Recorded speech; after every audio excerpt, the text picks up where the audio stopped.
5 questions and answers on how God shows you who you are to marry. This video is very, very important. Marriage is a very sacred union. This video is just here to bring you clarity. Clarity enough to know your dreams, clarity enough to believe in those things that God has shown you, or clarity enough to know if you are actually seeing the right thing. Before I go deep into this video, if you do not subscribe, please do it, subscribe, like, share and comment on this video so that other persons can see this video and be transformed and be helped just like you are about to be helped. What are these 5 questions people often ask on how God shows you who you are to marry? Number 1, God has shown me someone, but he is married. Can he be the one for me? This one is very, very, very, very important. It's important to understand that God cannot show you someone's husband and God cannot show you someone's wife. If the person that God has shown you is married, he can definitely not be the one for you. He's definitely not from God. Sometimes we as humans, we could have our desires, we could have our feelings, or will I call it what you think is your spec, which even though it is immaterial in the place of God, you don't qualify who you are to marry by virtue of your own personal desires. So you might have your feelings, you might have your emotions, you might have your spec, as it may be. God cannot reveal a person's husband or wife to you as your own. God is not an author of confusion. If God has already given a daughter to someone else, God cannot reveal that same daughter to another son. It's either you are making a mistake or you are walking in your flesh. Remember in the scripture, when Abraham took Sarah for wife and got to one of the lands and then disguised Sarah as his sister, the king of that particular land decided to take Sarah in as probably one of his wives because Sarah was very beautiful to look upon. What happened? God had to shut the womb of all his wives just because he was with somebody else's wife. God cannot play peekaboo with somebody's wife. God doesn't do that. So if a person is married to another, God cannot be showing you that particular person as your wife or your husband. And it is an error for you to be praying for the wife or the husband to die so that you can take over. It is very, very unbiblical. You don't do that. So please, I beg you in the name of God, you have to be intentional. Not about your emotions at this point, not about your feelings, but you have to be intentional. Number 2, I saw him in my dreams, but I'm scared. Can he be the one for me? The truth is, God speaks in diverse ways when it has to be marriage and your life generally. So yes, God can actually reveal him or reveal her to you by virtue of dreams. That's one of the ways you can see. God can reveal her to you by virtue of dreams, and he can actually be the one for you. But then, the issue of fear is not of God. It is normal sometimes for you to be agitated as regards to, okay, I'm entering into a new space of my life, I'm entering into a new dimension of my life. What is going to become of me in this new phase? Is it going to be of how? It is normal for you to be expecting a lot of things, and this can be a little bit overwhelming at times. But then it should not be the fear of probably being killed in the marriage or the fear of probably being destroyed. No, the fear you should have should be the fear of, okay, this is a new phase, how do I navigate through this phase, right? But fear is definitely not of God. You're meant to realize that you are scared of entering into the union. You're meant to begin to think that I think I'm too scared, I think I'm not comfortable with this anymore.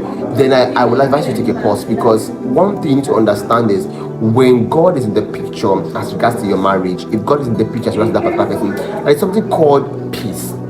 Now, this peace is going to be there to calm the storm. This peace is going to be there to calm that level of fear. You'll be afraid, yes, but there will be peace available to calm you down. There is just this level of peace that you'll be having, that you can, even in the midst of this fear, there is something somewhere that is comforting you, that's making you understand that you are in the right place. So if you've had this dream, God has shown you, you have seen that he's the one for you, but you are scared, and at the same time there's nothing like peace trying to comfort you in the midst of this rising emotions, then I think you should check it. This genuine fear could be a cause of genuine concern. Number 3, my pastor gave me a prophecy and told me that he or she is the one for me. Can God reveal through my pastor? I, as a person, I believe in confirmation. God can actually confirm his word. On the mouth of 2 or 3 witnesses, a word shall be established. So God can actually confirm his word through your pastor. God can actually reveal through your pastor. But the thing is, what has God told you? Now, my principle is I believe in working with confirmation. So before God reveals to your pastor, or before God confirms to your pastor, there must be a word you're holding on to. There must be something that God has told you as regards to this particular person. I don't believe God can just reveal only through your pastor and then you do not have a word of your own. So as an individual, you must have something that God has told you. There must be something that God has revealed to you. There must be something you're holding on to. So even when God reveals to your pastor, you are only getting confirmation from your pastor.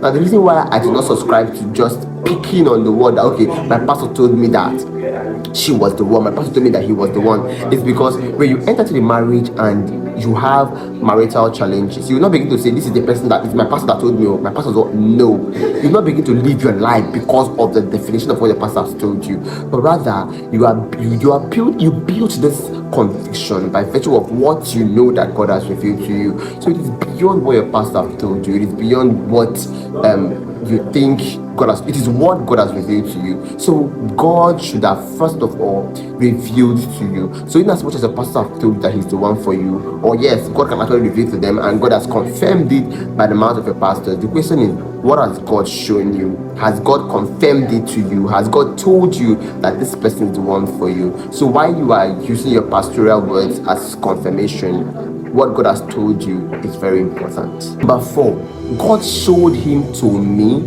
but he is asking for sex. Could he be the one? I'm actually surprised you're asking this question, because as a child of God, you are supposed to know that premarital sex is not supposed to be part of your relationship. You cannot put fire and water together and there will not be a quenching.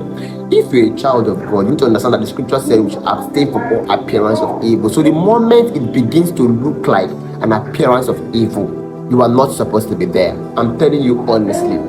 The moment it begins to look like an appearance of evil, you are not supposed to be there. The moment it's not looking like this person is bringing something that is not of God, you should not be there.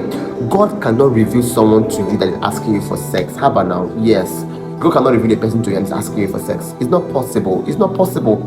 He cannot be the one for you if he's asking you for sex. Let us tell ourselves the truth and be very honest. Premarital sex is not part of the relationship. It's not supposed to be there. It's only instituted in the place of marriage. I know majority of us always ask, how do we now know our sexual compatibility? Most times when people ask these questions, I tend to laugh. This is because God makes all things beautiful. That's one. And then 2, that is what courtship is about. You ask questions. In courtship, ask raw questions like, are you a person who is derived by sex? Like, you ask the partner, are you a person who truly loves this act? Let's tell ourselves, you love this act.